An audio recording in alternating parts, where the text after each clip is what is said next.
둔산동 동아스입니다. 검거 문제 풀어보겠습니다. 가의 관점에서 나의 문제를 해결하기 위해 제시할 주장. 가의 관점만 하면 되겠네요. 그러면 가의 관점만 요점 정리하면 나의 문제가 해결되겠네요. 모든 존재와 현상은 원인과 조건이 서로 관계에 성립한다. 인과관계에 있다는 거죠. 원인과 조건이 서로 관계하여 성립한다. 원인과 결과도 아니고 원인과 결과가 아니라 원인이 조건인데, 모든 존재와 현상은 원인과 조건이 결과도 아니고 원인이 조건인데, 그래서 원인이 있고 결과는 모르겠고 그 원인 옆에 조건, 원인과 조건. 따라서 이 세상 어느 것은 독립하여, 그러니까 원인과 결과라고 써야 되는데, 이게 그러면 독립하여 존재할 수 없다. 그러면 뭐 어쨌든 인과관계 같은데, 서로 관계. 그래서 인과관계, 원인과 결과가 서로 관계하여 성립하는 것이다. 원인과 조건이 원인이 있고 조건도 있어. 이게 서로 관계돼. 그럼 결과는 이게 결과일 가능성이 있는데, 어쨌든 인과관계라는 입장에서 나의 문제 봅시다. 뭐뭐 연구소 무분말 자원개발 환경표만 개발을 하는데 파괴가 되죠. 지속적으로 상승한다. 이것 때문에 원인이죠. 또한 앞으로 1도 이상 상승할 경우 15명 이상의 물부족과 기아에 시달리게 되는 문제가 발생할 것이다.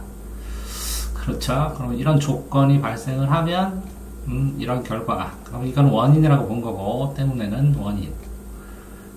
원인이고, 이건 결과. 자, 이건 조건이고 아직 안 발생한, 그 다음에 요거는 결과가 되겠죠.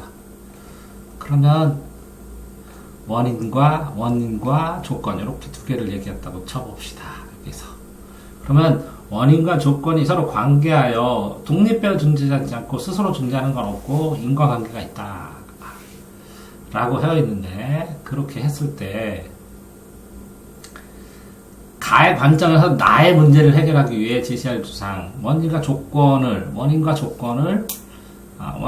이런 원인에는 이런 결과가 나타나고, 그래서 이런 원인에 이렇게 되면 이런 조건이 이렇게 되니까 이런 인과관계를 보면 이 조건을 개선해야겠다라는 얘기를 해야겠다는 내용이 1, 2, 3, 4에 나와야 되겠죠. 인간은 생태계의 일부다. 자연의 지지는 본래적 가치를 존중한다. 자연을 통제하지 말고 공존을 모색해라.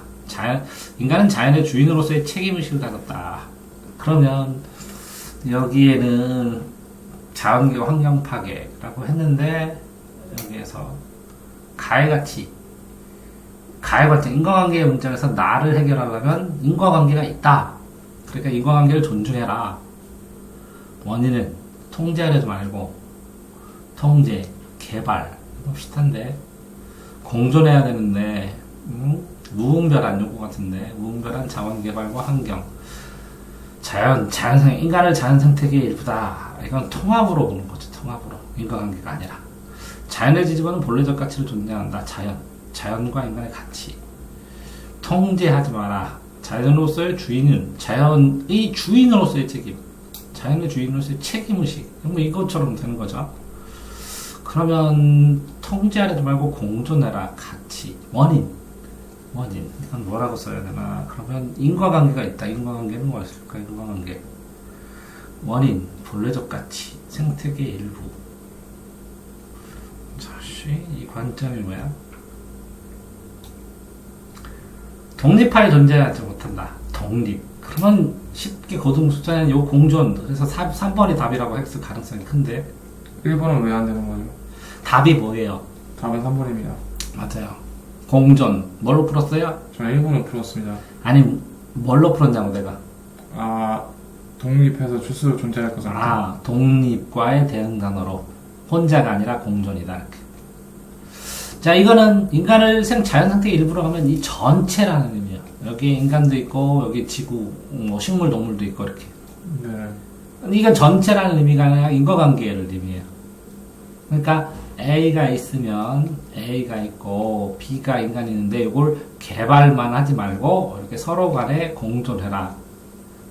왜? 독립해서 혼자 존재 안 한다. 독립의 반대는 공존이다. 이렇게 푸는 거. 됐어요? 네. 이거는 뭐라고요? 이 전체를 얘기한 거예요. 자연주의 생태계. 생태주의 해갖고 통합주의 해갖고 전체. 예, 유기체주의 해갖고 지구 전체가 하나의 생명체다 이렇게 보는 거. 네. 됐어요? 네. 이렇게 천천히 풀어나가면 다 찾잖아요. 또 17번. 제도의 궁극적인 문제, 끝까지 묻죠. 개정된 공직선거법에 따르면 지역구의 지방의회 의원 선거에서 각 정당은 국회의원 지역구마다 광역단체, 기초의회 회원에 적어도 1명 이상 여성 후보, 여성 할당제네, 여성 할당자. 궁극적 목적, 여성이 정치를 더 할 수 있도록 양성평등이 목적이 될 수도 있고, 사회적 약자 보호가 될 수도 있고, 어떤 직종 안에서 약자를 보호하는 거죠. 남성의 전행은 아니고, 여성의 참정권은, 이게 이 참정권, 정치 참여하는 것도 있는데, 이것보다는 공정한 선거는 아니겠고, 전행도 아니겠고, 공직선거법에, 양성평등은 어떤가요? 예? 양성평등이. 근데 이 둘 중에 하나인데 문제는 양성평등을 하기에는 적어도 1명의 여성을 공천해야 된다.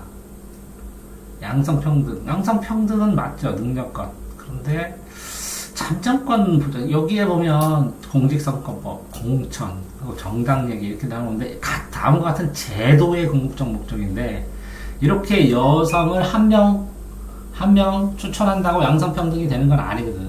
똑같이 해야 되거든, 5대5. 네. 그러니까 참정권 보지 않게 3번으로 찌를 만하네. 아니면 7번에 1입니다. 1번이요? 네. 참정권은 있는데, 이거를 한 거네? 참정권은 있는데, 참정권을 보장. 참정권. 정치 참여하는데, 양성평등. 이거는,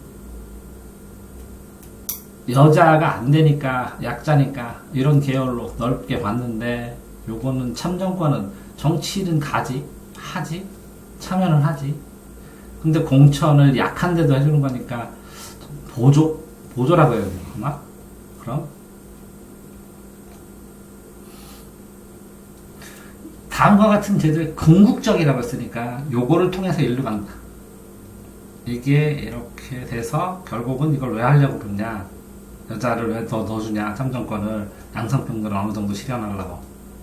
이제 크게 가서 그런가 보다. 너는 몇 번 썼는데? 저 3번 찍었습니다. 이게 궁극적인 것 때문에 그런 것 같아. 자, 이런 제도가 있어서 여자를 한 명이라도 해서 어떤 거를 하게 하는 이유는 양성평등을 실현하기 위해서다. 이렇게. 지역구, 광역, 기초의회 적어도 한 명의 여성부를 공천해야 된다. 공직선거법, 선거법, 법률로 만드는 이유지. 근데 여자도 참정권이 있지. 보장되고 있지, 현재도. 근데 이게 정당이나 이런 데를 이렇게 하는 이유는 정당에서도 남자만 있으면 안 되니까. 참정권 자체가 없진 않아, 있어. 그러니까 이걸 쓰는 게 맞는 것 같아. 됐어요? 네.